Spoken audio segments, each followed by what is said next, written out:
एक सवाल से शुरुआत करते हैं। अगर मैं आपसे पूछूं कि सोडियम और क्लोरीन मिलकर सॉल्ट बनाते हैं लेकिन हीलियम के साथ रिएक्शन नहीं करते, ऐसा क्यों? हेलो एवरीवन, मेरा नाम है अर्नब और आप देख रहे हो अर्नब नॉलेज हब। आज मैं क्लास 11th इनऑर्गेनिक केमिस्ट्री का चैप्टर 1 पीरियोडिक टेबल कवर करूँगा।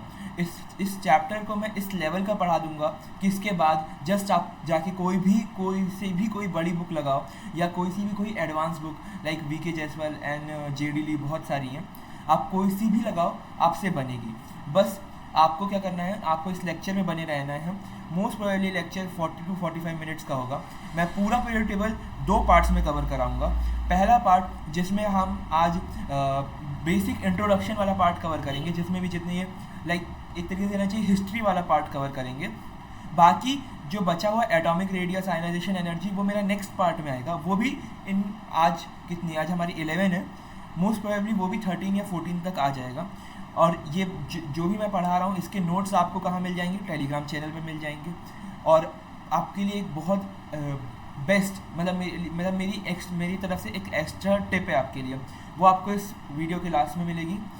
जो वीडियो के लास्ट तक रुका रहेगा उसको बहुत फ़ायदा होने वाला है।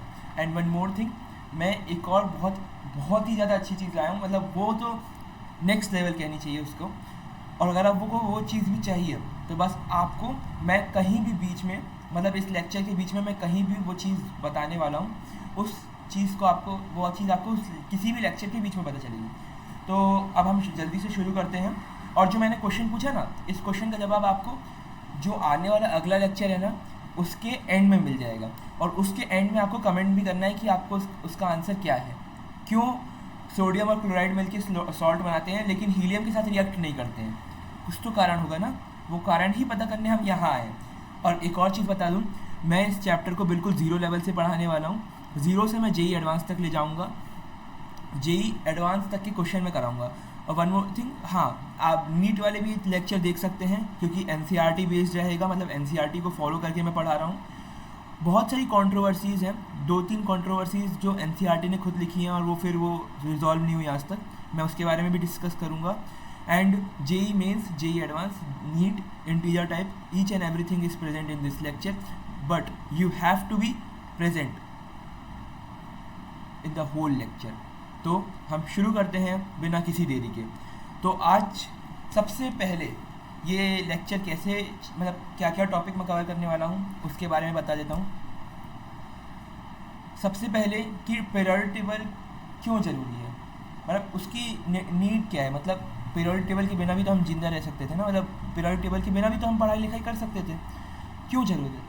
उसके बाद फिर सारे तो ये हिस्ट्री, एक डोबरिन का triad rule, Newland octave rule, Lothar Meyer curve, Mendeleev periodic table, limitations of Mendeleev, क्यों वो फेल हो गया।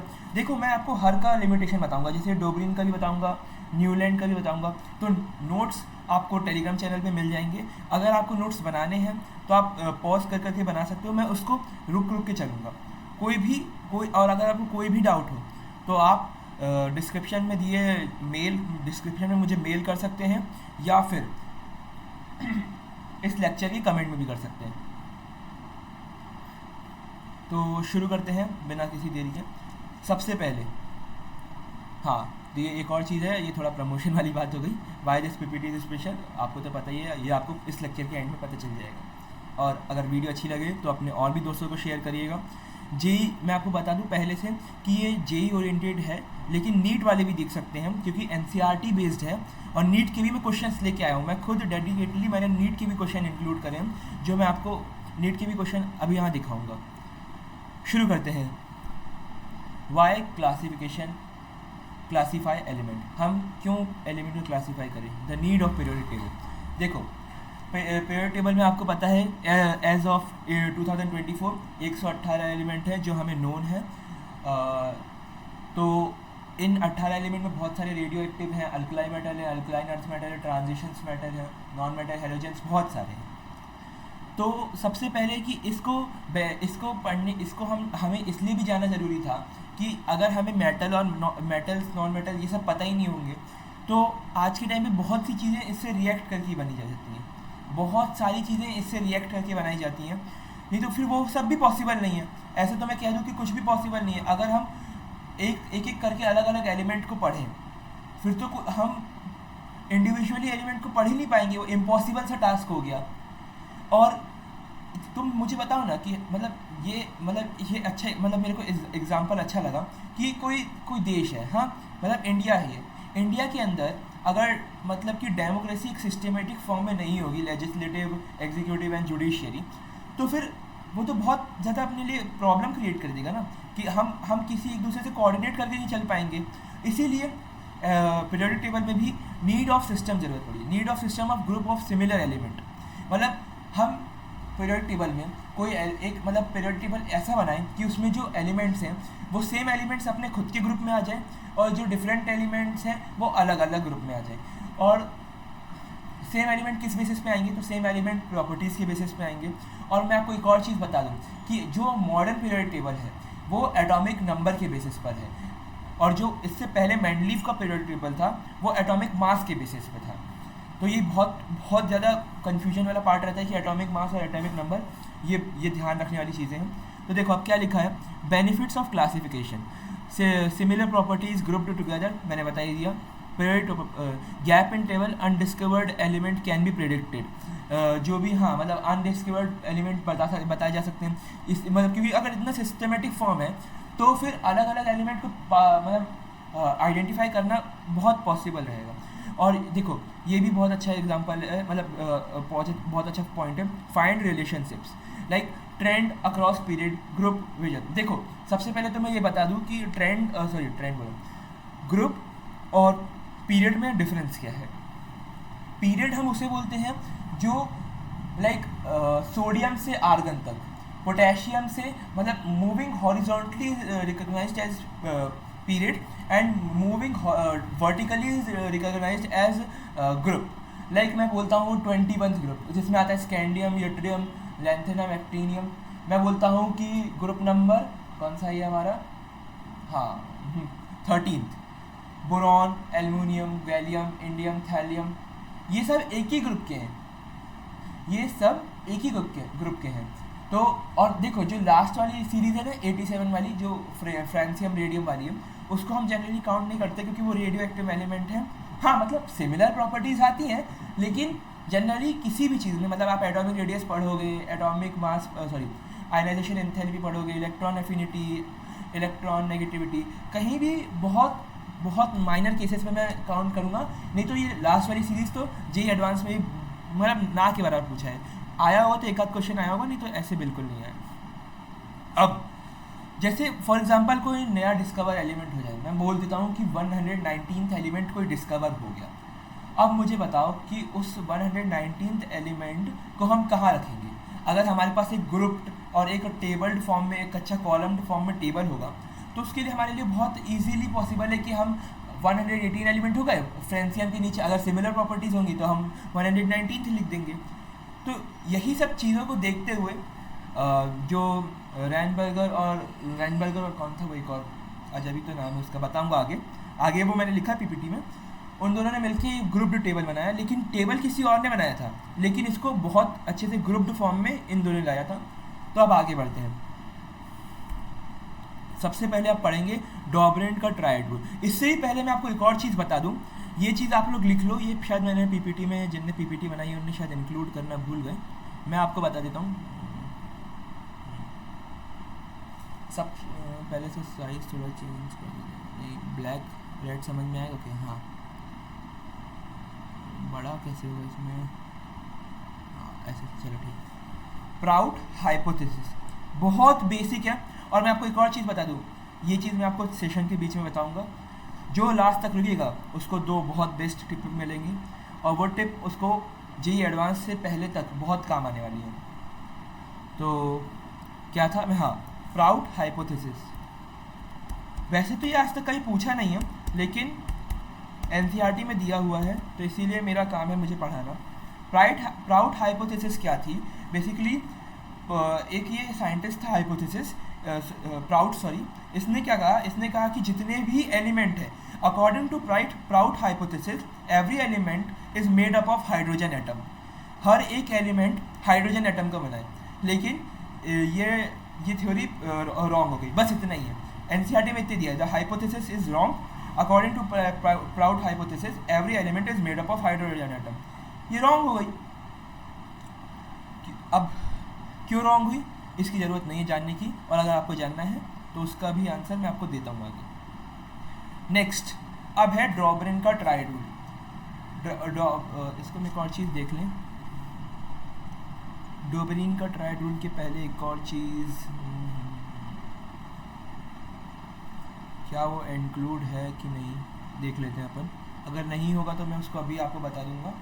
हाँ वो भी चीज़ इंक्लूड नहीं है, उसको भी मैं आपको अभी बता देता हूँ।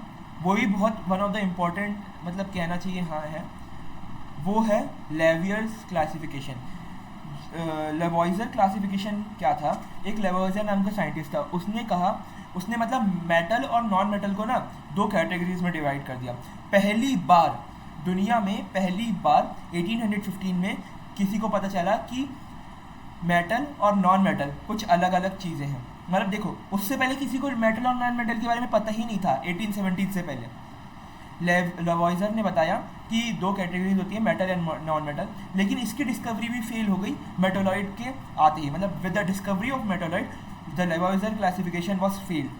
तो वही चीज़ थी, ये दोनों मतलब कहना चाहिए, मैं इसको भी लिख देता हूँ। वैसे इस पे मतलब क्वेश्चन बहुत कम देखा गया है क्लासिफिकेशन।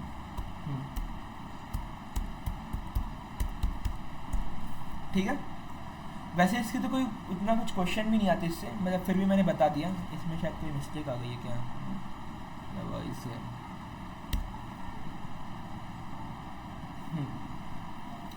देखो, तो मैंने ये दोनों चीज़ें कवर कर दी, Prout hypothesis and Lavoisier classification.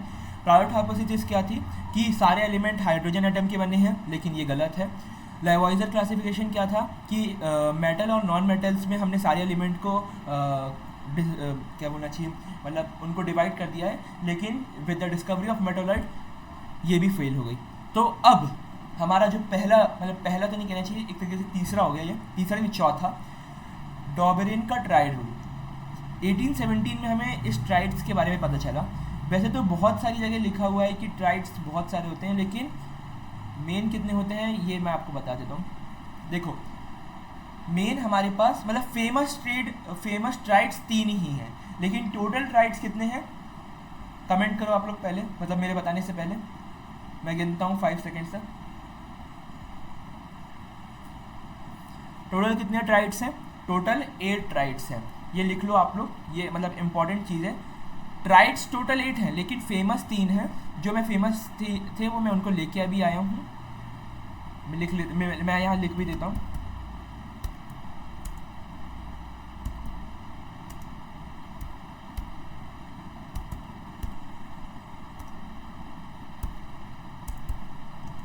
कितने हैं, टोटल 8 ट्राइड्स हैं हमारे पास, लेकिन फेमस 3 ही है। पहले तो ये लॉ ऑफ ट्राइड क्या होता है, when element are arranged, 2 second ये पेन का हाँ, when elements are arranged in order of increasing atomic mass, group of 3 elements exist where atomic mass of the middle element is average of first and third element। इसका best example सबसे पहले आप देखो lithium का मास कितना होता है, हम 7 मान के चलते हैं, लेकिन अप्रॉक्सीमेट 6.9 के आसपास होता है। 7 लोगे तो भी गलत नहीं आएगा। 7 और 39.1 होता है पोटेशियम का, मतलब 40 के आसपास मान लो आप। जब इन दोनों को ऐड करेंगे, यहाँ लिखा भी हुआ है, आप देख सकते हो, मैं हाईलाइट कर देता हूँ 2 सेकेंड। हाँ, average of lithium and potassium is equal to sodium. Accurate value चाहिए तो आपको एक्यूरेट मास भी लेना पड़ेगा। मैं 7 ले लेता हूँ, 47 divided by 2 is also equal to 23 point कुछ आ रहा है, हाँ 23.1 के आसपास है, तो वो सही है, उसमें कोई दिक्कत नहीं है। तो देखो अगर आपको एक्यूरेट चाहिए तो आपको एक्यूरेट मास भी लेना पड़ेगा। तो फेमस 3 ट्राइड्स हैं, lithium, sodium, potassium, calcium, strontium, barium, chlorine, bromine, iodine. और बचे हुए भी मैं आपको बता देता हूँ, पोटेशियम, रुबीडियम, सीजियम, लिखते चलो, potassium, rubidium, caesium, potassium, rubidium, caesium, scandium, yttrium, lanthanum, scandium, yttrium, lanthanum, hydrogen, fluorine, chlorine, hydrogen fluorine chlorine, phosphorus astatine tin, sulphur selenium tellurium, chlorine bromine iodine. मैंने सारे ट्राइड्स कवर कर दिया। इसमें एक बहुत बड़ा डिफरेंस है, इन 8 ट्राइड्स में एक बहुत बड़ा डिफरेंस है। वो आपको कमेंट करके बताना है कि वो डिफरेंस क्या है। मतलब एक थोड़ा सा मतलब कहना चाहिए क्या, मतलब वो तो एक, हाँ मतलब एक थोड़ा डिफरेंस ही है, वो अच्छा खासा डिफरेंस है। इन तीनों में आपको कॉमन दिख रहा है सब, लेकिन जब आप वो देखोगे तो आप वो वाला ट्राइड में मैंने वो ट्राइड का भी नाम भी लिया था, मैं उस ट्राइड का नाम नहीं बताऊंगा, आपको कमेंट करना है टाइमलाइन लगा के कि वो कौन सा ट्राइड है और उसमें क्या डिफरेंस है। जिसका सही आंसर होगा मैं उसको पिन कर दूंगा और लाइक भी कर दूंगा। तो चलते हैं हमारे नेक्स्ट पेज पे। देखो इसके डोबेन के ट्राइड के भी लिमिटेशंस थे। देखो इसमें दिक्कत ये थी कि out of all non elements at that time only 3 triads could be identified. मतलब जब तक अभी मॉडर्न पीरियोडिक टेबल मतलब टोटल 8 ट्राइड आ गए थे, लेकिन वर्क 3 ही कर रहे थे, 3 ही काम कर रहे थे, बाकी मतलब सिमिलर थे but could not form tried. मतलब 8 ट्राइड थे लेकिन 3 ही उस टाइम काम कर रहे थे, लेकिन वो भी एक टाइम पे फेल हो गए थे। उसका भी आगे भी आपको रीज़न मैं बता दूंगा। लाइक उसके बाद है ये फेरस कोबाल्ट निकल। ये तो पहली बात तो ये एक वही नहीं है, मतलब क्या कहना चाहिए इनको, ये एक ट्राइड नहीं है, क्योंकि देखो ना आप इनका मास ले लो तो 57.35 आ रहा है, लेकिन वो नहीं मानते। मतलब अब जिसने ट्राइड्स बनाए, हम कह सकते हैं आज के टाइम पे तो मैं ऐसे बोल सकता हूँ नाइट्रोजन ऑक्सीजन और फ्लोरीन का भी है, लेकिन नहीं मानते। अब इसमें आप इसका रीज़न मत ढूंढो, मतलब रीज़न क्या होगा, उसने नहीं बनाए मतलब नहीं बनाए। 8 थे, 8 बता दिए, अब उसके आगे उसने बताया ही नहीं। फिर उसके बाद जैसे ही न्यू एलिमेंट्स की डिस्कवरी हुई, with the discovery of new elements no more such triad but form, every element must have similar properties. इसमें एक और चीज़ है, वो 8 ही ट्राइड क्यों बने, क्योंकि सिमिलर प्रॉपर्टीज उन 8 में ही मैच करी थी। अब यहाँ को कार्बन नाइट्रोजन ऑक्सीजन 14 15 16 तीनों अलग अलग ग्रुप किया जाते हैं। अब इनमें आप थोड़ी कहोगे कि मतलब इनकी सिमिलर प्रॉपर्टीज़ हैं, यही एक मेन रीज़न है जो मतलब मेरे को लगता है। उसके बाद दूसरा क्या है, लास्ट क्या है, not universal. Many elements with similar properties could not be grouped into triads, the law was too narrow in scope to serve complete classification system. बहुत सारे एलिमेंट्स की सिमिलर प्रॉपर्टीज़ नहीं बन पाई, इसीलिए वो ट्राइड नहीं कहलाए, और यही मैंने आपको बता दिया। मतलब इसमें देखो मेजर क्या चीज़ ध्यान में रखनी है कि और ट्राइड क्यों नहीं बने, क्यों इसलिए नहीं बने क्योंकि सिमिलर प्रॉपर्टीज़ नहीं मिली। ट्राइड बन सकते थे, मैं आपको बता सकता हूँ, एग्जांपल दे सकता हूँ, जैसे फेरस कोबाल्ट निकल, उसके बाद दे सकता हूँ कार्बन नाइट्रोजन ऑक्सीजन। लेकिन क्यों नहीं बने, इसलिए नहीं बने क्योंकि क्या क्यों नहीं बने, बताओ एक बार रिकॉल करो, क्यों नहीं बने, क्योंकि सिमिलर प्रॉपर्टीज़ नहीं मिली, यही मेन चीज़ याद रखनी है। बाकी सब तो ऐसी लाइक इस पर उतना कुछ पूछते तो नहीं है, फिर भी मैं क्वेश्चंस ले आया हूँ। चलो देखो पहला question, JEE Mains 2019, if the atomic mass of lithium and potassium are given, what should be the atomic mass of sodium according to Dobereiner triad rule. देखो इसका आंसर आपके सामने, आपको दिख भी रहा है, ये हाइड नहीं किया जिसने भी किया है, यार दिख गया ना। वैसे मैंने इसका एग्जाम्पल अभी ऊपर भी लिया था, तो ये 23, ये JEE Mains 2019 क्वेश्चन। अब आप लोग बोलोगे ऐसे क्वेश्चन भी आते हैं, बिल्कुल आते हैं। अगर आपको मैं आपको एक और चीज़ बोल दूं कि अगर आपको मैं किसी भी चीज़ को मतलब ये नहीं बोलूँगा कि ये बिल्कुल है, आप एक बार जाके वेरीफाई ज़रूर कर लेना कि ये क्वेश्चन आया है कि नहीं। मेरा काम है करवाना क्वेश्चन आपको करने से मतलब है ना, JEE Mains से क्या है। उसके बाद है JEE Mains 2020 का question, which of the following is not a Dobereiner's triad, कौन सा नहीं होगा। ये भी ऊपर ही हमने ले लिया कि फेरस कोबाल्ट निकल, क्योंकि इनके पास सिमिलर प्रॉपर्टीज़ नहीं थी। The atomic mass does not certify there relation, मतलब इनके पास सिमिलर प्रॉपर्टीज़ थी, सॉरी उल्टा बोल दिया मैंने, इनके पास सिमिलर प्रॉपर्टीज़ थी, लेकिन जो एटॉमिक मास था वो वेरी कर गया। और कार्बन नाइट्रोजन ऑक्सीजन में क्या हुआ था, वहाँ पे मैं लिख ही देता हूँ यहाँ, क्या है, कार्बन नाइट्रोजन ऑक्सीजन,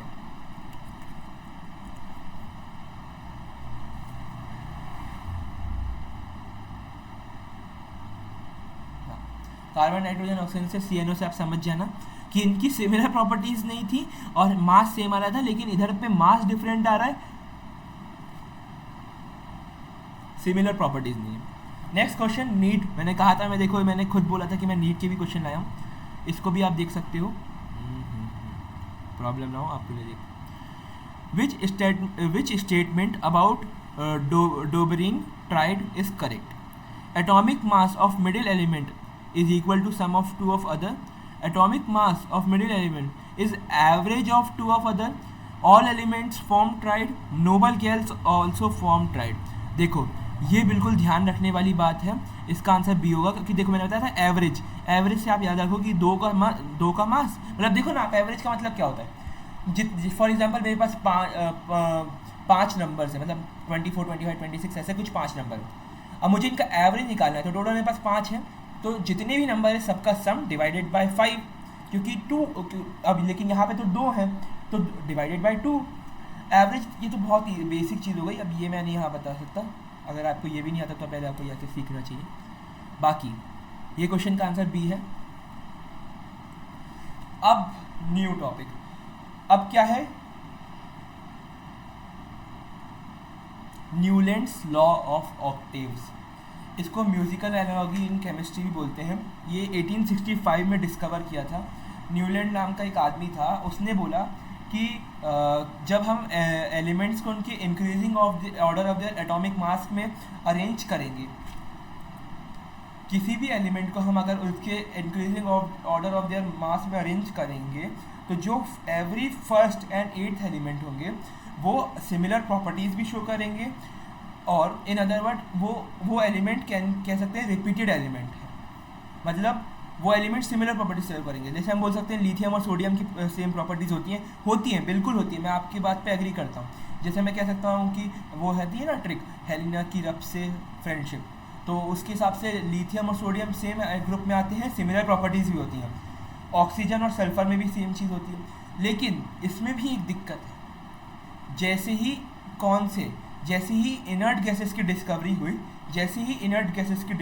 हुई वैसे ही ये लॉ फेल हो गया। इसलिए इसको एक और चीज़ इसमें पूछ लेते हैं, कभी कभी इसको म्यूजिकल एनालॉजी क्यों कहते हैं, क्योंकि अपन ने पढ़ा है ना सा रे गा मा पा धा नी सा, वैसे ही यहाँ पे हाइड्रोजन इज लाइक फ्लोरीन, सा रे गा मा पा धा नी सा, हाइड्रोजन फ्लोरीन पे सा आ रहा है ना, इसलिए कहते हैं, लेकिन उससे कोई उतना फ़र्क नहीं पड़ता। खैर उसका कोई मतलब भी नहीं है, मुझे तो कोई उसका आज तक रीज़न नहीं समझ में आया। नेक्स्ट,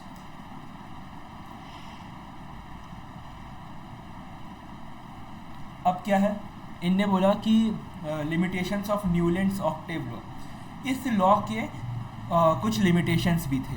लिमिटेशन जैसे देखो, केमिस्ट्री का एक सबसे बड़ा, मतलब इसको क्या डिफ़ॉल्ट बोले क्या बोले, मतलब केमिस्ट्री में ये है कि जो भी आया है, जैसे आप देख लो आपने 10th में पढ़ा होगा ना, 10th में नहीं शायद उसमें पढ़ा था, डाल्टन 9th में डाल्टन की एटॉमिक थ्योरी थी, अब उसका भी ड्रॉबैक आया, बोरबर्ग का मॉडल था उसका ड्रॉबैक आया, फिर नील बोर आया, बोरबर्ग नील बोर, उसके बाद फिर रदरफोर्ड का पहले था, रदरफोर्ड पहले था, फिर नील बोर आया था। जो भी आया है सबका कोई ना कोई लिमिटेशन है। जैसे जैसे नई नई डिस्कवरी होंगी पुराना का लिमिटेशन आएगा।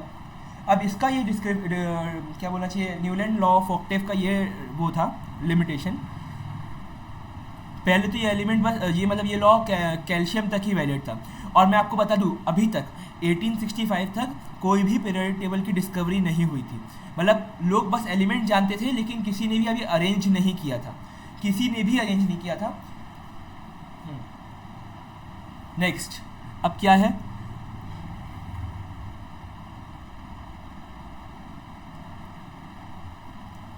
पहले तो ये लॉ बस कैल्शियम तक वैलिड है, उसके बाद फिर कोबाल्ट और निकल को आप देखोगे तो वो दोनों की डिफरेंट प्रॉपर्टीज़ हैं, लेकिन वो आते तो सेम ही पीरियड में। ये भी एक था, no space of new element, जैसे ही इनर्ट गैसेस, मतलब एक तरीके से कहना चाहिए इनर्ट गैसेस की डिस्कवरी हुई तो फिर वो एवरी फर्स्ट 9 एलिमेंट पे आ गया, लेकिन वो तो गलत है, क्योंकि इसने तो बोला था एवरी फर्स्ट 8 एलिमेंट, इसीलिए ये गलत माना जाता है कि मतलब क्या बोलना चाहिए, गलत क्या बोलूँ मैं इसको, मतलब इसके लिमिटेशंस ये हैं कि ये तो कैल्शियम तक वैलिड है। एक एग्जांपल के लिए कोबाल्ट निकल इनर्ट गैसेस की डिस्कवरी के साथ ये फेल हो गया। और एक और चीज़ इसमें लोग ये पूछते हैं कैल्शियम तक ही वैलिड क्यों है, इसके बाद फिर क्यों नहीं है? इसका एक और बड़ा रीज़न है, कैल्शियम के बाद डी ब्लॉक आ जाता है। डी ब्लॉक आप आगे बहुत डिटेल में पढ़ने वाले हो, मैं ही पढ़ाऊँगा।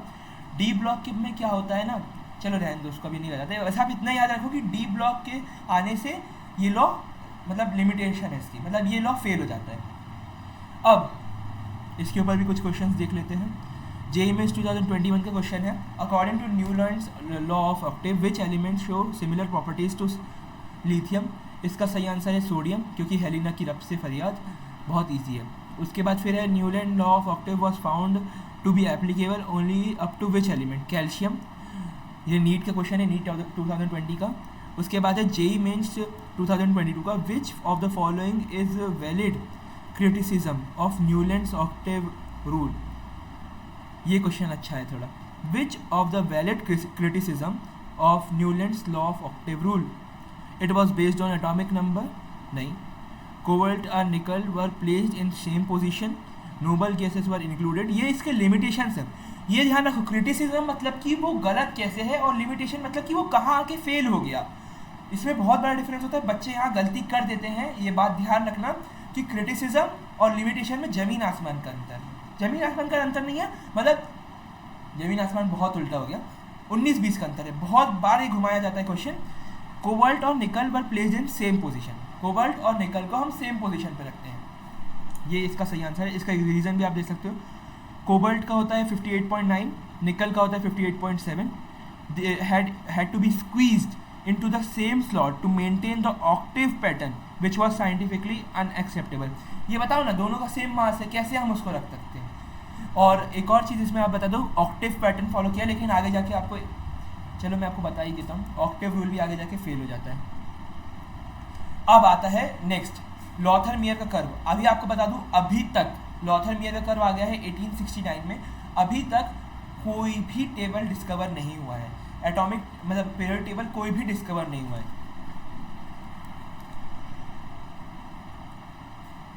देखो इसमें ऐसा था, इसको थोड़ा ग्राफ से भी समझेंगे, लेकिन ये ग्राफ मुझे थोड़ा सा मतलब सही नहीं लग रहा है। मैं आपको एक और चीज़ अब बता देता हूँ, मैंने इसीलिए बोला था जो बच्चे रुकेंगे पूरे लेक्चर में उनको एक अच्छी टिप मिलेगी। पहली टिप मैं आपको देने जा रहा हूँ।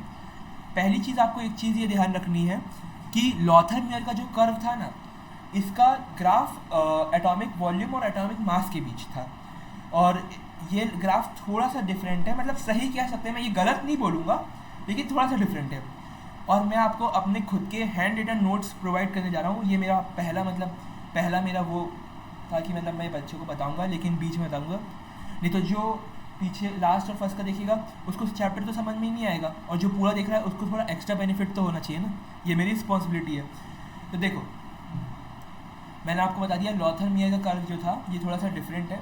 देखो इसमें ये था ना, जो पीक पोजीशन पे एलिमेंट थे, पीक पोजीशन पे अल्कलाई मेटल थे, ग्रुप 1 के एलिमेंट थे जो हाईली इलेक्ट्रोपॉजिटिव होते हैं, लाइक हेलिना की रब से फरियाद, hydrogen, lithium, sodium, potassium, rubidium, caesium, francium ज़्यादातर हम लेते नहीं है, हाँ, लेकिन फ्रेंसियम भी। उसके बाद ना डिसेंडिंग पोजीशन पे अल्कलाइन अर्थ मेटल्स प्रेजेंट थे, बेटा मांगे कार, स्कूटर बाप राजी, beryllium, magnesium, calcium, strontium, barium, radium, ये एलिमेंट्स भी हमारे अल्कलाइन अर्थ मेटल्स हैं। ये ग्रुप 2 के एलिमेंट्स हैं। ये डिसेंडिंग पोजीशन पे जब कर्व ना, ये कर्व नहीं दिखाया इनने, मैंने कर्व बनाने को बोला था लेकिन थोड़ा डिफरेंट था, लेकिन आप मेरे नोट्स में देख सकते हो, मैंने नोट्स में बहुत अच्छे से प्रेजेंट किया है। और आपको अगर नोट्स चाहिए तो आपको मेरे टेलीग्राम चैनल को फॉलो करना पड़ेगा, अर्नब नॉलेज हब है, आप जाके आप टेलीग्राम पे सर्च करोगे आपको मिल जाएगा, कोई प्रॉब्लम नहीं आएगी। उसके बाद फिर ट्रांजिशन मेटल्स। ट्रांजिशन मेटल्स में क्या है, ट्रांजिशन मेटल्स और मेटलॉइड्स वो एलिमेंट थे जैसे आप गिन सकते हैं स्कैंडियम, टाइटेनियम, वेरिडियम, ये सब ना, ये सब बॉटम पे थे, बिल्कुल बॉटम पे। कर्व का जो बॉटम था ना, स्विंग टाइप था, एक बार ऊपर गया फिर नीचे आया, फिर ऊपर गया फिर नीचे आया। ग्राफ में आपको रिप्रेजेंट नहीं कर पा रहा हूँ, लेकिन ये ग्राफ आपको बिल्कुल मिल जाएगा। और हाँ, ये ग्राफ आपको बिल्कुल मेरे नोट्स में मिल जाएगा, जो आपको लेक्चर के अपलोड होते ही टेलीग्राम चैनल पे अपलोड हो जाएंगे। और उसके बाद क्या है, असेंडिंग पोजीशन पे कौन से है, असेंडिंग पोजीशन पे ना हमारे वो थे हैलोजेंस।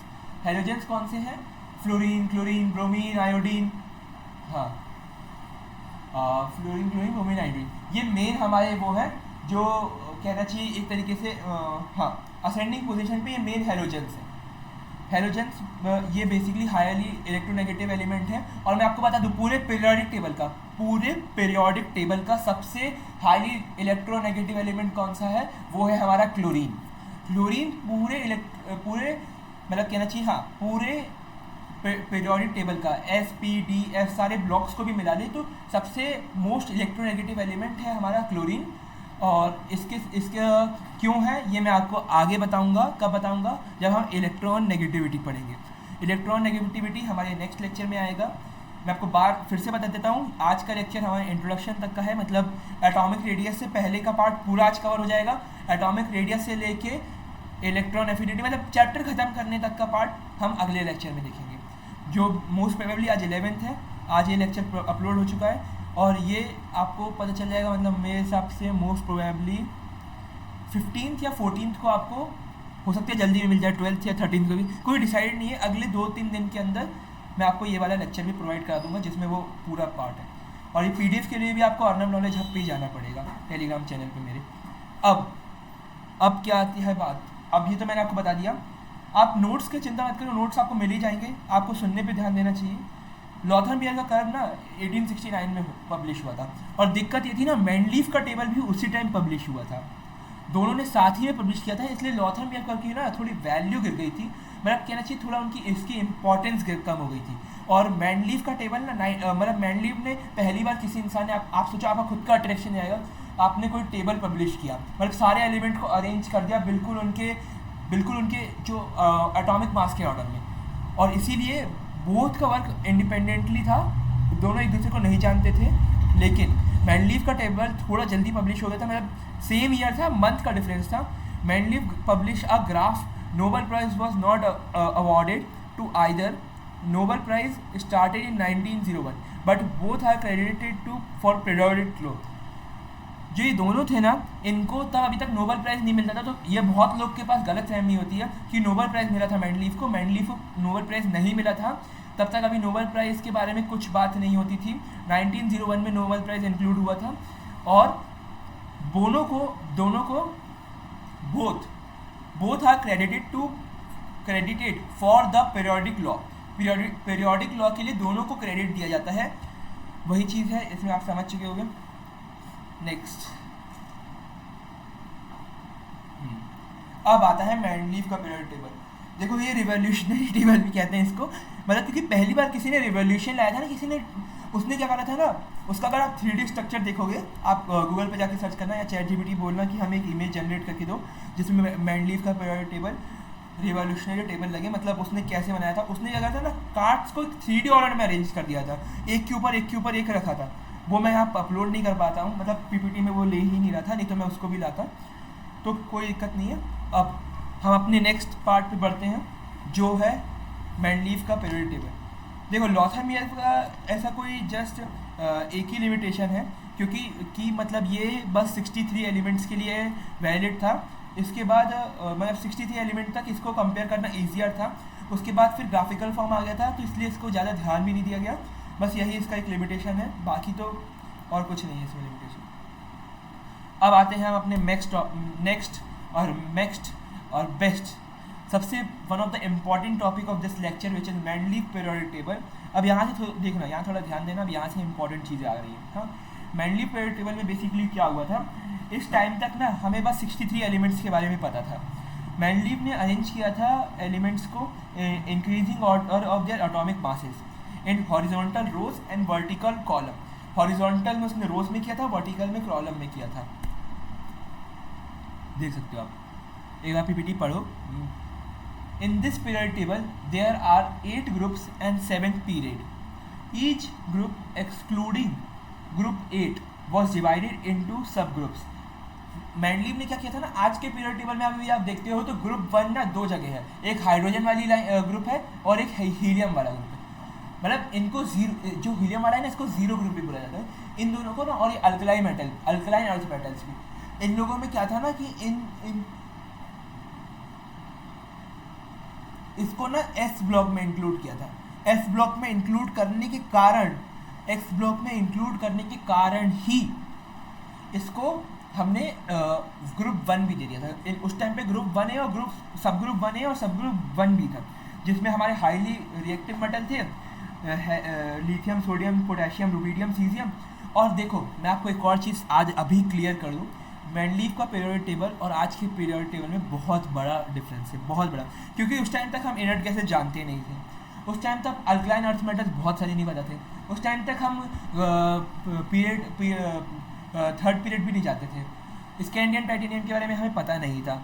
मैंडलीव ने प्रिडिक्शन जरूर किया था, लेकिन उस टाइम हम बस 63 एलिमेंट तक थे, तो इसीलिए बहुत बड़ा चेंज है। मतलब आप उसका टेबल देखोगे एनसीईआरटी में दिया हुआ है, एनसीईआरटी में बहुत थोड़ा मॉडिफाई कर दिया हम लोगों ने, इनर्ट गैसेस इंक्लूड कर दिया। आप गूगल पे सर्च करोगे बहुत बड़ा डिफरेंस था उसमें, और मतलब उसके टेबल में और आज के मॉडर्न पीरियड टेबल में बहुत बड़ा डिफरेंस था। इसीलिए उसके पीरियड टेबल को हम कंसीडर करते हैं। उसने मतलब पहली बार कोई इंसान था जिसने पीरियड मतलब एक टेबल की फॉर्म में हमें सारे एलिमेंट्स दिए थे, लेकिन उसका टेबल में क्या लिमिटेशन थी, बहुत सारी लिमिटेशंस थी, वो भी आगे हम देखेंगे। मैंडलीव का ये ग्रेटेस्ट अचीवमेंट था, मतलब उसने प्रेडिक्ट किया था सबसे पहले तो एलिमेंट, उसने 4 एलिमेंट प्रेडिक्ट किए थे, और ये आगे चल के हुए भी ये एलिमेंट्स आगे चल के हुए भी।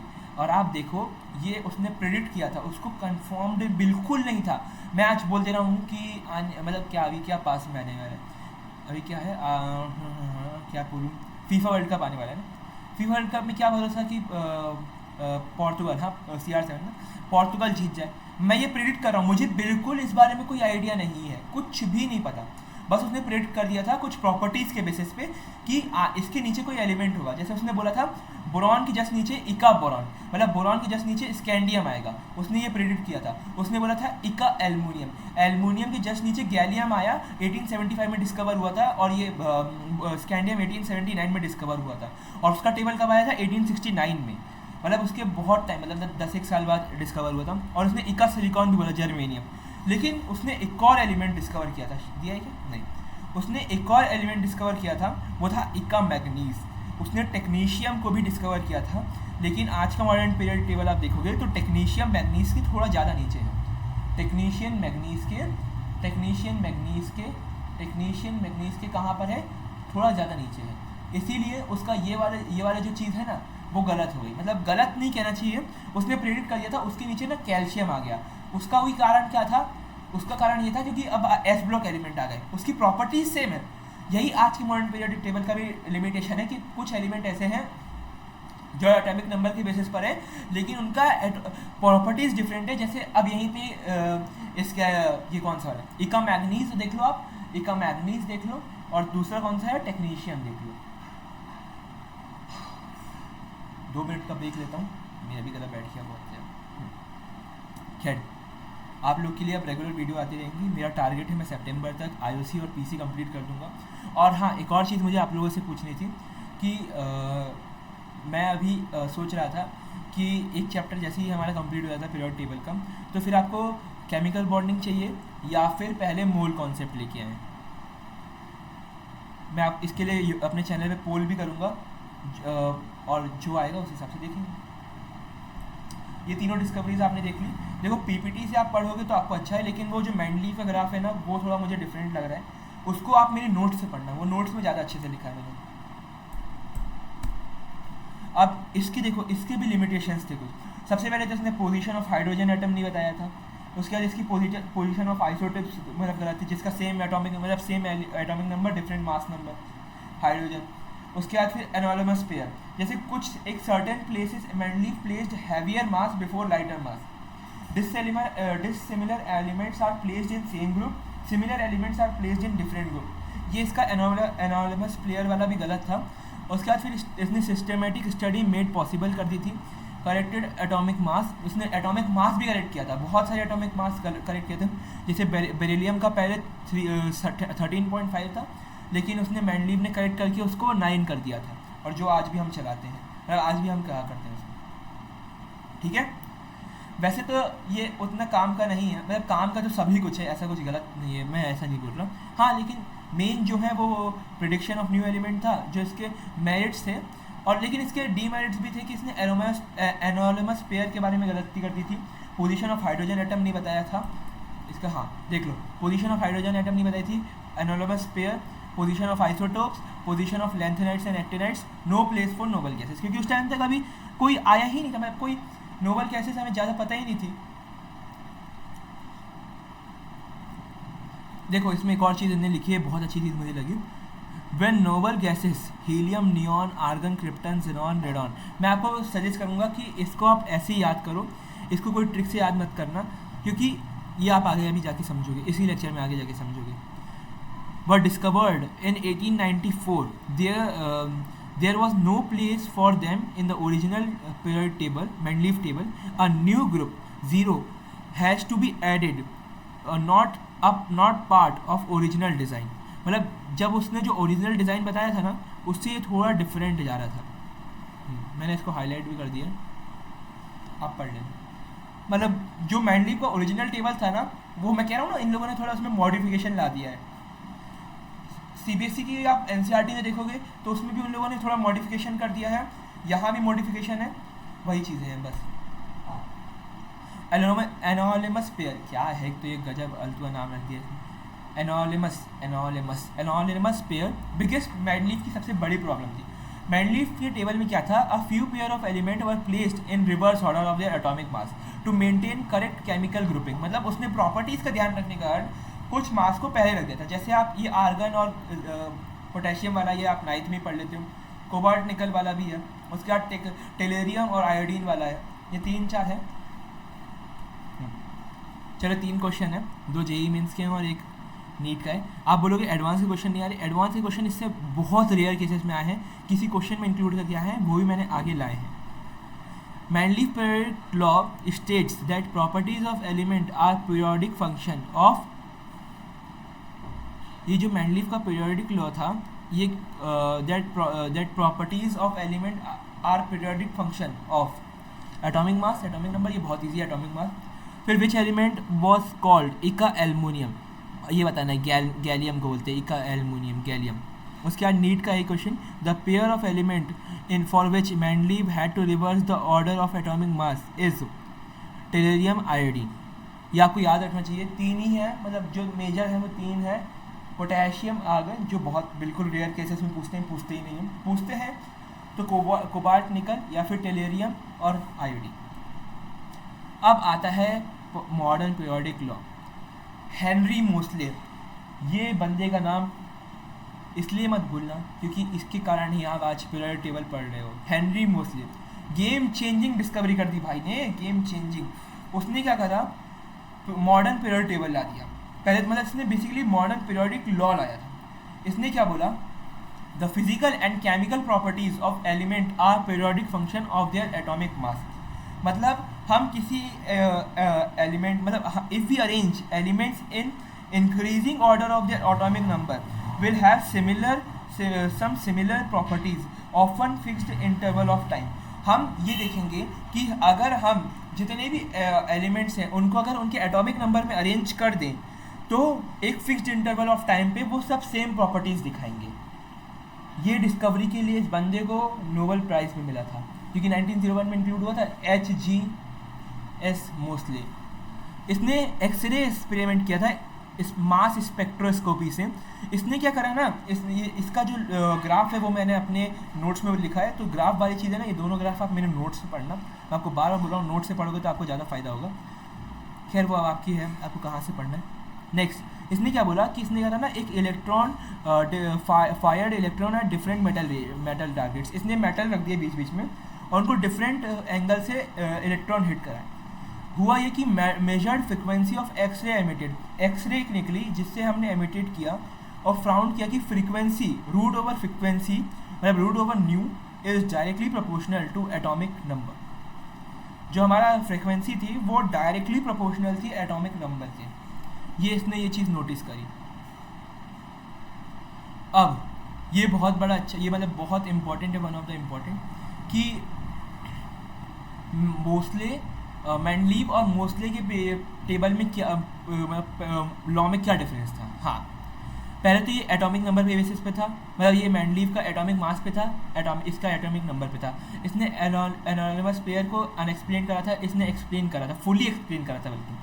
Isotopes of same element get different position, इसने isotopes of same element have same position. Position of hydrogen was ambiguous. Hydrogen has Z1 uniquely placed in periodic 1. देखो हाइड्रोजन की पोजीशन आज तक कंट्रोवर्शियल है. आज भी साइंटिस्ट ढूंढ रहे हैं कि हाइड्रोजन की पोजीशन का क्या किया जाए, लेकिन हाइड्रोजन की पोजीशन ना आज की डेट तक कंट्रोवर्शियल है. इसलिए मैं हाइड्रोजन की पोजीशन पे कुछ कमेंट नहीं कर सकता.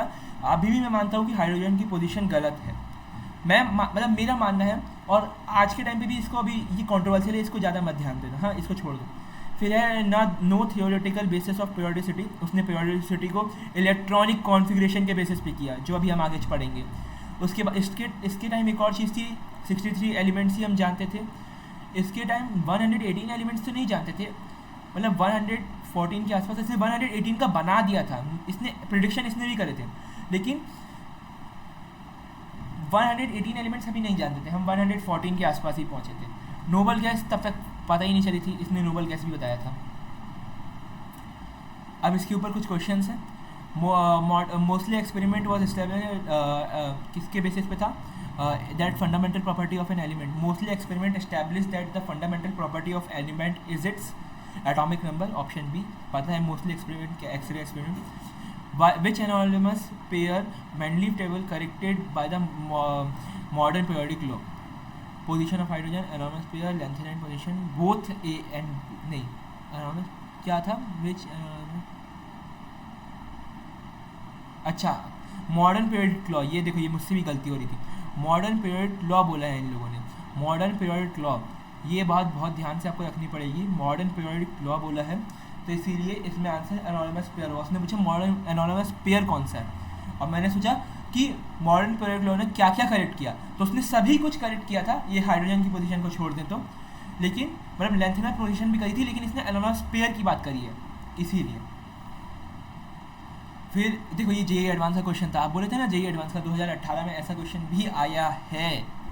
बच्चे बोलते हैं ना जेईई एडवांस टफ होता है. मैं मानता हूँ, बिल्कुल मानता हूँ टफ होता है, लेकिन ऐसा क्वेश्चन भी एक आया है. वो अब किस्मत वाली बात होगी जिसके हाथ में चला गया. Next question. In modern periodic table the periodic number of element corresponded to. In modern periodic table the periodic number of an element corresponded to higher principal quantum number. N मतलब ये ना क्वांटम नंबर का है, थोड़ा quantum physics का. ये question थोड़ा अभी मैं ये जब तक आप क्वांटम नंबर नहीं पढ़ोगे ये आपको नहीं समझ में आएगा. क्वांटम नंबर पढ़ना पड़ेगा इसके लिए. जो मैं पढ़ाऊँगा वो अभी थोड़ा दूर है, मतलब क्वांटम नंबर एटॉमिक स्ट्रक्चर के बाद आएगा. अब इस लेक्चर का कह सकते हैं आखिरी टॉपिक तो नहीं, अभी बचा है, बहुत सारा बचा है. हाँ, मतलब मेन टॉपिक्स का ये लास्ट है शायद कह सकते हैं. Non farm of periodic table. देखो हेनरी मोस्ले ने क्या करा था, हमें पीरियोडिक लॉ दिया था, लेकिन long form of periodic table हमें किसने दिया था? रैन एंड वर्नर. इन लोगों ने जो आज का हम यूज़ करते हैं टेबल, वो इन लोगों ने दिया था. और देखो ये याद कर लेना, ये क्वेश्चन बहुत कॉमन है. ग्रुप अब देखो, अब इस टेबल को समझते हैं. सबसे पहले हम एस ब्लॉक देखते हैं. एस ब्लॉक में क्या है कि ग्रुप 1 और ग्रुप 2 के एलिमेंट पूरे आते हैं, इंक्लूडिंग हीलियम. बहुत बार ये क्वेश्चन आया जेईई मेंस में, 2-3 बार आ चुका है कि टोटल एलिमेंट कितने होते हैं एस ब्लॉक में. बच्चे करके आते हैं 13, हीलियम को काउंट ही करना भूल जाते हैं. और इसका मोस्ट रिएक्टिव मेटल कौन सा है ये आप कमेंट में करोगे मुझे. डी ब्लॉक में क्या है, 3 से 12 तक, पीरियड 4 से 7 तक. इसमें है 40 एलिमेंट्स हैं, ट्रांजिशन एलिमेंट है. इसमें हम एफ ब्लॉक के एलिमेंट हटा देते हैं, मतलब लेंथिनम को लेते हैं लेकिन उसके बीच के सारे एलिमेंट हट जाते हैं. और ग्रुप पी में कितने हैं? 13 to 18 7 पीरियड है, 636 है. यहाँ भी रटने वाली चीज़ है.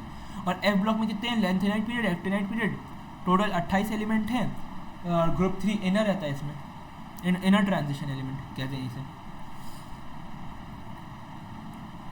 अब देखो पीरियड और ग्रुप के बारे में आपको थोड़ा डिटेल स्टडी कैसे करनी है. मतलब देखो हॉरिजॉन्टल रोज में हीलियम और हाइड्रोजन हीलियम 2 एलिमेंट है. हाँ देखो अब ये चीज़ है, ये आप उससे भी निकाल सकते हो ऑफ बॉस प्रिंसिपल. लेकिन मैंने इसको ले आया कि ये आप लोग ऐसे करोगे तो ज़्यादा अच्छा, मतलब मेरा मानना था ये। इसमें क्या है बेसिकली, पीरियड 1 से लेके पीरियड 5 तक आप देख सकते हो। पहले में 2, 8, 8, 18, 18, 32, 2s2p फील्ड होता है, शॉर्ट पीरियड होता है, शॉर्ट पीरियड होता है, लॉन्ग पीरियड होता है, लॉन्ग पीरियड होता है। वेरी लॉन्ग पीरियड कौन सा होता है हमारा, सीजियम से रेडॉन तक सबसे लॉन्ग पीरियड बोला जाता है। क्यों बोला जाता है इसका आंसर आप कमेंट में दोगे, अभी मैंने थोड़ी देर पहले बताया था। अब एक और चीज़, ग्रुप 1-2 में एस ब्लॉक आते हैं, ग्रुप 3-12 में डी ब्लॉक आते हैं, ग्रुप 13-17 में पी ब्लॉक आते हैं, और ग्रुप 18 जो नोबल क्लास है वो पी ब्लॉक में ही आते हैं। आप सोच रहे हो एफ ब्लॉक बोलूँगा, एफ ब्लॉक हमारे डी ग्रुप, एफ ब्लॉक के एलिमेंट ही अलग है। अब देखो एस ब्लॉक, अब एक एक ग्रुप को अच्छे से पढ़ते हैं। एस ब्लॉक में कौन कौन से आते हैं, alkaline metal, alkaline earth metal. क्या होता है इनमें, NS1, मतलब S1 वाली कॉन्फ़िगरेशन है, S1 S2। सॉफ्टेस्ट मेटल कौन सा होता है, कट विथ नाइफ, ये पढ़ा ही है, लिथियम और sodium potassium. Most active metal यही होते हैं, +1 ऑक्सीडेशन स्टेट यही होता है, फॉर्म स्ट्रांगली बेसिक ऑक्साइड भी यहीं बनते हैं। आयनाइजेशन एनर्जी लोएस्ट होती है। फ्लेम टेस्ट कलर जब करते हैं हम तो रेड, येलो आता है और वायलेट आता है। ये सब, ये देखो अब ये यहाँ से ना, अब यहाँ से थोड़ी रटने वाली चीज़ आ गई। जहाँ तक समझाना था मैंने समझाया, अब यहाँ से ना थोड़ा याद करना आपको ज़्यादा पड़ेगा। सबसे पहले अब यहाँ पे अल्कलाइन अर्थ मेटल्स की बात हो रही है, harder than group 1, +2 oxidation state होता है, रिएक्ट करते हैं वाटर के साथ, एक्सेप्ट बेरिलियम, मैग्नीशियम, वो दोनों रिएक्ट नहीं करते हैं। उसके बाद फिर form basic oxides, calcium oxide and magnesium oxide बनाते हैं। Higher ionisation energy than group 1, ये छोड़ दो, ये भी आपने पढ़ा नहीं है। फ्लेम टेस्ट यहाँ पे ब्रिक रेड आता है, क्रिम्सन आता है एंड एप्पल ग्रीन आता है। ये सब ये बहुत बार पूछे जाते हैं, आप इनको हल्के में मत लेना, हल्के में लिया तो फिर गए काम से। ये बहुत इंपॉर्टेंट चीज़ें हैं, इनको आपको याद रखनी पड़ेगी। कलर्स बहुत बार पूछा गया है, मोस्ट प्रोबेबली शायद मैं भी क्वेश्चन लेके आया हूँ इसका, मैंने इसको हाईलाइट भी कर दिया है। पी ब्लॉक, अब पी ब्लॉक में क्या था बेसिकली, इसमें ना बोरॉन फैमिली है, ग्रुप 13, ग्रुप 14 कार्बन फैमिली है, नाइट्रोजन। अब देखो मैं इसकी ट्रिक बता देता हूँ, बोरॉन को कैसे याद करना है। अब देखो ये लिखा भी है, देखो मैंने जो याद करी है, ये ट्रिक अभी तक यूट्यूब पे किसी ने नहीं डाली है, ये ट्रिक मैं पहली बार डाल रहा हूँ। इस ट्रिक को मतलब ये कहना चाहिए इसका फाउंडर मैं ही हूँ एक तरीके से, लेकिन मैं अपने आप को मतलब क्या, ये थोड़ा वो फ्लेक्स वाली बात होगी नहीं, ये ट्रिक मैंने ही बनाई है। इस ट्रिक में क्या है बेसिकली, देखो ग्रुप 13 है, 13 से मुझे हिंदी में समझाओ 13वीं होता है। 13वीं के दिन घर में खाना बनता है, वैसे गलत है यार थोड़ा मतलब, लेकिन हाँ याद करने के पर्पज़ से यार, बस ये जान। हम क्या बनाते हैं, बैगन आलू गाजर इन थैला, बैगन आलू गाजर इन थैला, मतलब 13वीं के दिन खाना बनता है तो खाने से रिलेटेड हो गया, बैगन आलू और गाजर इन थैला, ऐसे आप याद कर सकते हो। बाकी ट्रिक्स तो बहुत लोगों ने भी डाली हैं। इसकी कॉन्फ़िगरेशन क्या होती है, NH2NP1, इसकी होती है NH2NP2। काशी गए संत प्रभु, काशी गए संत प्रभु। नाइट्रोजन में क्या होता है, ना पास सब बकवास, बकवास में ये BI आता है, लेकिन हम बकवास लिख दे देंगे कुछ भी, हाँ बस ये याद करने वाले, मेरे को याद है। फिर देखो इसमें ना ये सब भी याद रखना कि 13 बोरॉन फैमिली होता है। अगर देखो आपको 13 याद हो गया ना, 13वीं बैगन आता है 13वीं के दिन, 13वीं से याद हो गया तो 14, 15, 16 सब आराम से याद हो जाएंगे, बस वो 13वीं याद कर लेना आप। उसके बाद आता है ये ग्रुप 16 चैल्कोजेंस, इसकी NH2NP4 होती है। ओल्ड स्टाइल से टीपो। हेलोजेंस में क्या होता है, NH2NP5, fluorine, chlorine, bromine, iodine और एस्टेनिन। वैसे इसका कोई ज़रूरत तो नहीं पड़ता है AT का, लेकिन मैं बता दूँगा एस्टेनिन। इसमें ये रहता है फिर कल बाहर आई एंटी। और ये नोबल गैस है, नोबल गैस मैंने आपसे पहले ही बोला था कि क्यों ऐसे याद करना है, क्योंकि देखो नोबल गैस में जब आप इलेक्ट्रॉनिक कॉन्फ़िगरेशन सीखोगे तो फॉर एग्जांपल कोई एलिमेंट मैंने उठा लिया स्कैंडियम, अब मुझे स्कैंडियम की पूरी कॉन्फ़िगरेशन नहीं लिखनी है, मुझे आर्गन तक की लिखनी है, और उसके बाद बस मुझे जितनी बची हुई है वो लिखनी है। वो क्यों लिखनी है, क्योंकि मुझे जब एलिमेंट टेबल नंबर प्रेडिक्ट करना होगा, जब मुझे एलिमेंट प्रेडिक्ट करना होगा, जब मुझे ग्रुप ब्लॉक ये सब प्रेडिक्ट करने होंगे ना, तो पूरी कॉन्फ़िगरेशन में टाइम वेस्ट होता है। उस टाइम को बचाने के लिए आपको यहाँ पे ऐसी कॉन्फ़िगरेशन लिखनी, मतलब ऐसे याद करना है। फिर भी मैं कुछ बच्चे होंगे नहीं हो रहा भैया, उनके लिए मैं ट्रिक बता देता हूँ। उनके लिए ट्रिक है, ये ट्रिक मानो या फिर ये आशीर्वाद मानो, आशीर्वाद तो नहीं कहूँगा, हाँ ये ट्रिक है। क्या है ट्रिक, सस्पेंस कर रहा हूँ ना, ट्रिक बता देता हूँ चलो। हीना, नीना और करीना ज़ेरॉक्स रंगीना, हीना, नीना और करीना ज़ेरॉक्स रंगीना। वैसे याद वैसे करना भाई, क्योंकि अभी बहुत ज़रूरी पड़ेगा। अब देखो डी ब्लॉक और F block element, D block में ज़्यादा कुछ नहीं है, उनकी n-1 डी सब सेल में होता है और ns2 होता है। ऑक्सीडेशन स्टेट इनका वेरिएबल होता है, बढ़ता रहता है। फोर इसमें मतलब 3D सीरीज होती है स्कैंडियम से यूट्रियम जिंकनम था, 4D सीरीज होती है यूट्रियम से कहाँ तक होती है कैडमियम तक, और उसके बाद फिर हमारी Hg which have D10 some classify as post transition, ये पोस्ट ट्रांजिशन एलिमेंट्स है। अब देखो coloured ion due to d transition, CuSO4 blue होता है, KMnO4 पर्पल होता है, K2Cr2 ऑरेंज होता है। अब ये याद करने वाली चीज़ें हैं, अब इसमें उतना कुछ समझाने का नहीं। एफ ब्लॉक जिन्हें मैंने पहले बताया था इनर ट्रांजिशन एलिमेंट बोलते हैं, इसमें पीरियड 6 आते हैं और पीरियड 7 आते हैं। इनको रेयर अर्थ मेटल्स भी बोलते हैं। क्यों बोलते हैं? क्योंकि ये बहुत मतलब रेयर अर्थ मेटल क्यों बोलेंगे, क्योंकि ये बहुत लिमिटेड क्वांटिटी में बहुत कम है और इनका यूज़ बहुत आता है, ये रेडियो एक्टिव भी हैं। एक्टेनाइट्स भी यही हैं, इनमें 5F सीरीज़ आती है और 4F सीरीज़ आती है। देखो एक बहुत अच्छी चीज़ जो यहाँ पे मैंने लिखी है तुम्हें पढ़नी चाहिए, ये तुम्हारा इंपॉर्टेंट चीज़ है जेई के परस्पेक्टिव से। Technically lanthanides and actinides belongs to period 6 and 7 of group 3 but are placed separately below the table of for convenience। लैंथेनाइट्स और एक्टेनाइट्स को हम ग्रुप 3 में प्लेस करते हैं। नहीं क्या होना चाहिए,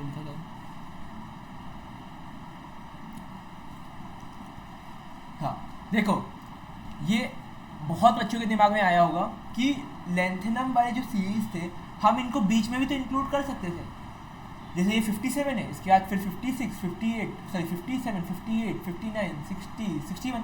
हमने ऐसा क्यों करा कि 51 से 71 तक के 57 से 71 तक के 14 एलिमेंट को नीचे लिख दिया?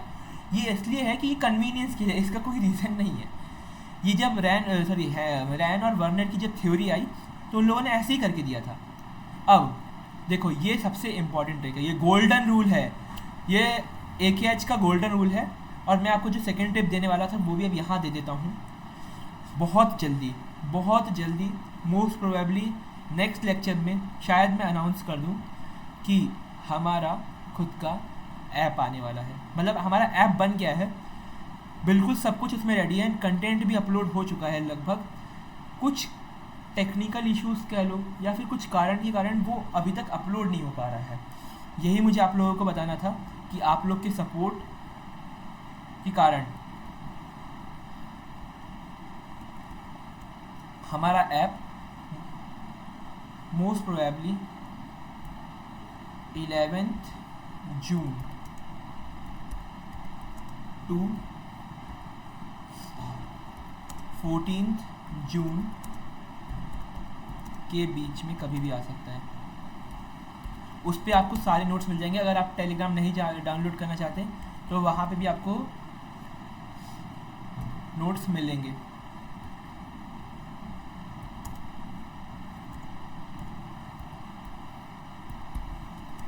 नोट्स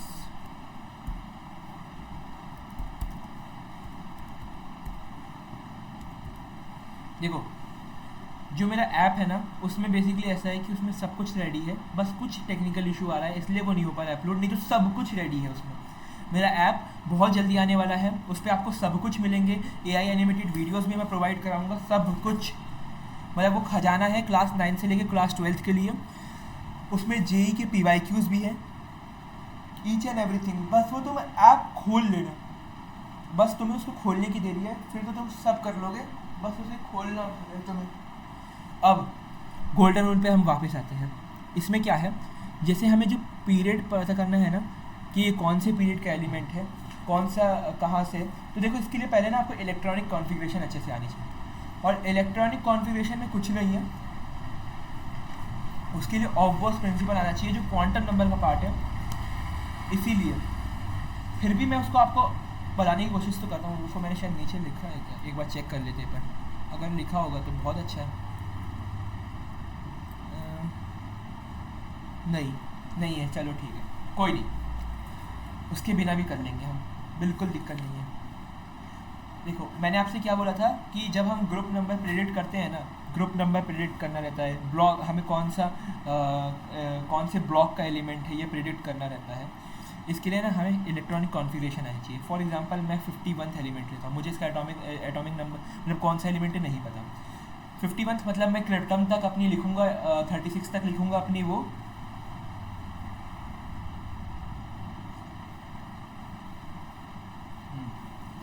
क्रिप्टन तक मैं क्या लिखूँगा अपनी क्रिप्टन लिखूँगा। उसके बाद की बची हुई इलेक्ट्रॉनिक कॉन्फ़िगरेशन लिखूँगा, क्या आएगी 5s2 4d10 और 5p3।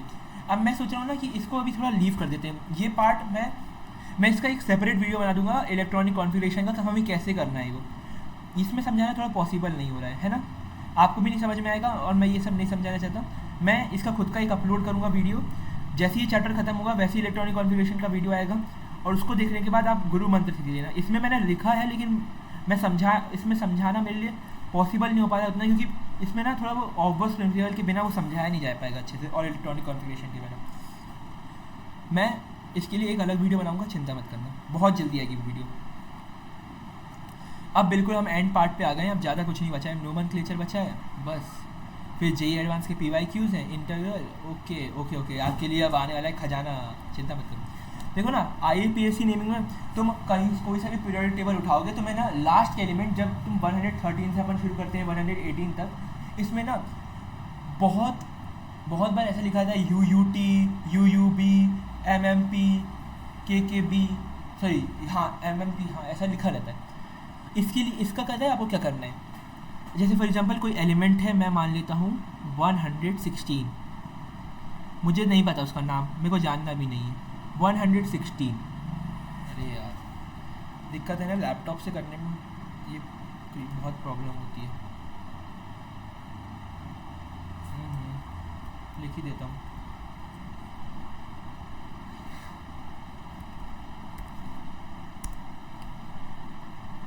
देखो 116 है। अब 1 का यहाँ पे क्या लिखा है, ये तुम्हें ये 0 to 9 तक याद करना पड़ेगा। 0 मतलब नील, 1 मतलब अन, 2 मतलब बाय, 3 मतलब ट्राई, 4 मतलब क्वाड, 5 मतलब पेंट, 6 मतलब हेक्स, 7 मतलब सेप्ट, 8 मतलब ऑक्ट एंड 9 मतलब अन। 116 मतलब कि अन हेक्स, हेक्सियम,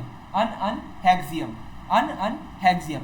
जैसे देखो यहाँ पे मैंने लिखा है 101 अनिल अनियम, 101, 1 मतलब अन, 0 मतलब नील, 1 मतलब अनिल अनियम। बहुत इजी है, मैं एग्जाम तुम्हें दे रहा हूँ एक होमवर्क, तुम्हें कमेंट करना है कमेंट सेक्शन में इसको डालना है। इसका क्या होगा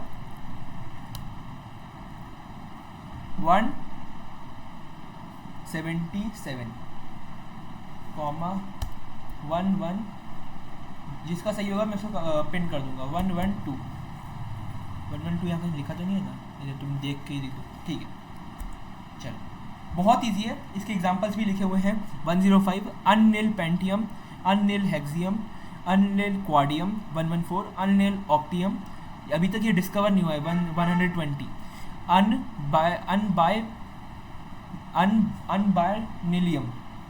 अनबायनिलियम, अजीब गरीब नाम है इनके भी, गजब। अब बना दिए। For every element not yet name officially, IUPAC use systematic naming based on digits of atomic number. देखो IUPAC ने जुगाड़ किया यार, इतने एलिमेंट्स का नाम रखना मतलब नाम याद रखना बहुत मुश्किल नहीं है, बहुत मुश्किल है। तो उन्होंने कहा क्यों ना इसका कोई जुगाड़ निकाला जाए। उन्होंने जुगाड़ ढूंढा, उनको ये जुगाड़ मिला और ये जुगाड़ आज आप देख रहे हो।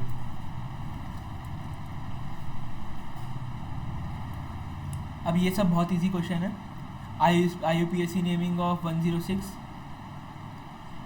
हाँ देख लो ये 106 क्या है, यही होगा अननील हेक्सियम। 2022 का PYQ है, इसमें क्या है, an element has on configuration A3D5, ये वाला छोड़ दो क्योंकि अभी मैंने पढ़ाया नहीं है। 2023 का एक और ये PYQ है, in long form of periodic table which block contains maximum number of elements. सबसे ज़्यादा किसके पास होते हैं, क्या आंसर होगा इसका? आंसर है, इसका आंसर क्या होना चाहिए, क्या होना चाहिए इसका आंसर, क्या होना चाहिए इसका आंसर? इसका सही आंसर है, इसका सही आंसर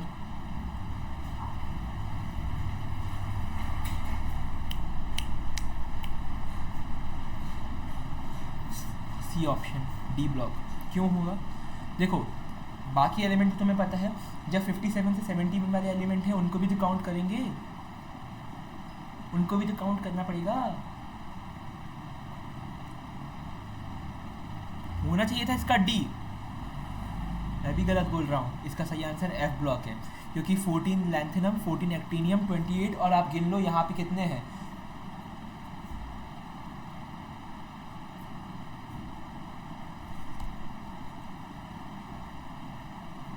देख लो आप एक बार ये क्वेश्चन देख लो, इसमें ये क्वेश्चन का सही आंसर डी ब्लॉक है। क्योंकि डी ब्लॉक है, 28 एलिमेंट डी ब्लॉक में है, पी में 36 होते हैं, डी में 40 होते हैं, एस में 14 होते हैं, बट लैंथेनम और एक्टिनियम 28 होते हैं। एक्चुअली पी ब्लॉक जो होता है ना वो 36 होते हैं, लेकिन वो डी ब्लॉक से बड़ा है। करेक्ट पी ब्लॉक होना चाहिए, सी एक्चुअली रॉन्ग है, क्योंकि पी ब्लॉक में 36 होते हैं और डी में 40 होते हैं। ये क्वेश्चन तुम्हें समझ नहीं आ रहा है, मैं जानता हूँ। इस क्वेश्चन को छोड़ना तो नहीं चाहिए। इसका आंसर अभी हम इस लेक्चर के आखिरी में करेंगे। अब जे एडवांस लेवल के PYQ, अब PYQ ही PYQ, खतरनाक PYQ सिस्टम, खतरनाक PYQ कॉर्नर इसका नाम है। Which of the following correctly describes the modern periodic table? C option periodic number करता है। An element has electronic configuration छोड़ दो। The number of element in period 5 of the modern periodic table, 18 elements होते हैं period 5 में। 5s2 के 2 होते हैं, 4d के 10 होते हैं और 5p के 6 होते हैं। 18 इलेक्ट्रॉन तो 18 एलिमेंट। अब integral type question, the number of D block element in period 4 of modern periodic table is. The number of D block element, the number of D block element, the number of D block element in period 4 of modern periodic table. Answer होगा इसका 10, गिन लेना। How many elements are present in 6th period of modern period table? 32. The number of element having valency shell configuration NS2 NP2 among all the element with atomic number less than 36 is 3. 3 element की है, जो कौन कौन से हमारे carbon, silicon, germanium.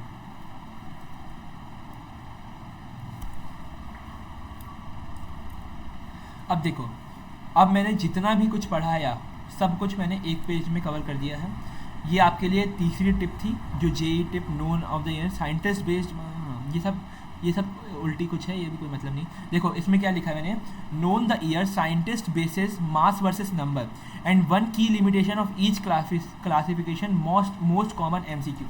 जो JEE में ना हर का एक मोस्ट कॉमन, मतलब क्या बोलना चाहिए, इनका लिमिटेशन ना जेई में बहुत ज़्यादा, मतलब क्या बोलते हैं, फेवरेट क्वेश्चन है जेई का, जो आता ही है हर 1-2 साल के बीच में। फिर ये लास्ट मिनट रिवीजन है डेट के साथ, आप याद कर सकते हो। ये बहुत ज़्यादा इंपॉर्टेंट चीज़ें हैं, इन सबको ध्यान रखना है। देखो टाइमलाइन ऑफ पीरियोडिक टेबल, ये भी आप देख लो, ये उतना कुछ इंपॉर्टेंट है नहीं। हाँ, इसको ग्राफ को छोड़ो, मैं ग्राफ वाले क्वेश्चन हटा दो यहाँ से। अब ये मिक्स्ड क्वेश्चन है, ये सबसे इंपॉर्टेंट है, most asked question in PYQ till now. सबसे पहला क्वेश्चन, इसको हम अगले 1 मिनट में कॉल करेंगे। जेई मेंस 2019 का क्वेश्चन है, which of the following is correct order? Option C इसका सही है, डोबरिन, न्यूलैंड, मैंडलिव, मॉसले। उसके बाद है which element belong to period 4 and group 17? Bromine, जो हमारा है ग्रुप 4 से बिलोंग करता है। ग्रुप 4 से बिलोंग करता है कि नहीं करता है? ब्रोमीन ग्रुप 4 से बिलोंग करता है, नहीं सॉरी, ग्रुप 17 से बिलोंग करता है, पीरियड 4 से बिलोंग करता है। लैंथिनम का contraction is due to poor shielding effect of F electron, poor shielding by F electron. ये भी मैं आपको नेक्स्ट क्लास में कवर करूँगा, ये अभी छोड़ दो। ये बेसिकली ना नीट का क्वेश्चन है, लेकिन इसमें भी एक चीज़ है कि ये क्वेश्चन ना इलेक्ट्रॉनिक कॉन्फ़िगरेशन के बेसिस पे ही होगा, इसीलिए इसको मैं छोड़ रहा हूँ। देखो नेक्स्ट क्लास का मैं प्रीव्यू दे दूँ कि जो हमारे कमिंग लेक्चर्स हैं उसमें हम एटॉमिक रेडियस कवर करेंगे, आयनिक रेडियस कवर करेंगे, ionization energy, electron affinity, electron gain enthalpy भी कवर करेंगे, इलेक्ट्रॉन नेगेटिविटी करेंगे, मेटालिक कैरेक्टर और ऑक्साइड्स कवर करेंगे। तो आज का लेक्चर यहीं तक था। मुझे आज बहुत दिन बाद पढ़ा के, मतलब मुझे ऐसा लग रहा है कि मैं एटलीस्ट 5 मंथ बाद आया हूँ अपना नया लेक्चर लेके। मैं भी कहीं फंस गया था बहुत कंडीशंस में, लेकिन मैंने अपना लेक्चर अच्छे से कवर किया।